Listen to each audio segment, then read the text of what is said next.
So the first Kirchhoff law, or Kirchhoff law, however it's said, is the junction law. And we've actually seen this before when we studied current. So the rule is that whatever current you have must be equal to your current out. And a junction doesn't have to only be 3 wires total. It could be 5 or 10 or however many wires. But in real circuits, we typically only work with 3. So in this case, you have 1 in and 2 out. So whatever is in must equal out.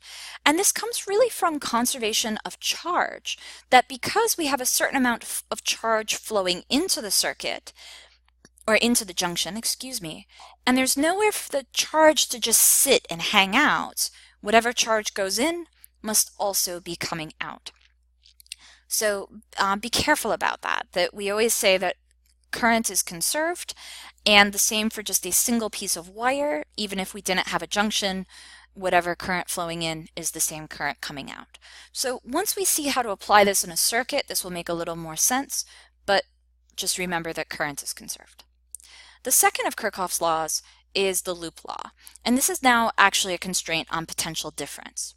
So the first thing you have to understand about these pictures is that these cylinders here could be resistors or they could be batteries. We're not saying necessarily that they are one or the other, but they have a potential difference over them. And we'll talk more in the next video about how to actually think about these values. But the idea is that you pick a starting point, doesn't exactly matter where, and you start going around your loop.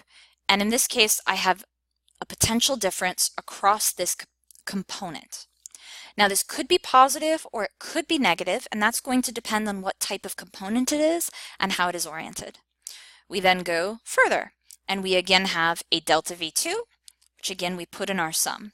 We keep coming back around and we get finally to the place we started from.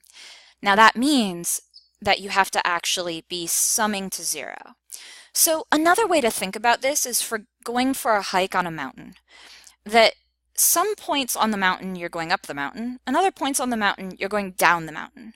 But if you know that you end and you start at the exact same point, your elevation must be the same. So that's a common analogy made here, and it's going to make sense, ideally over time. So the other thing to note is that we can have more than one loop, but this always has to be true for every loop. So in this quick little circuit diagram I've drawn, there's a battery, there's 3 resistors, and there's a capacitor. Again, I never expect you to be a better artist than I am. You can actually draw 3 different loops. And each loop in this case is going to tell you something a little bit different. So one loop is actually this loop right there, where you have the battery, you have 3 resistors. A second loop is going on the outside. You have a battery, a resistor, a capacitor, a resistor, and the battery.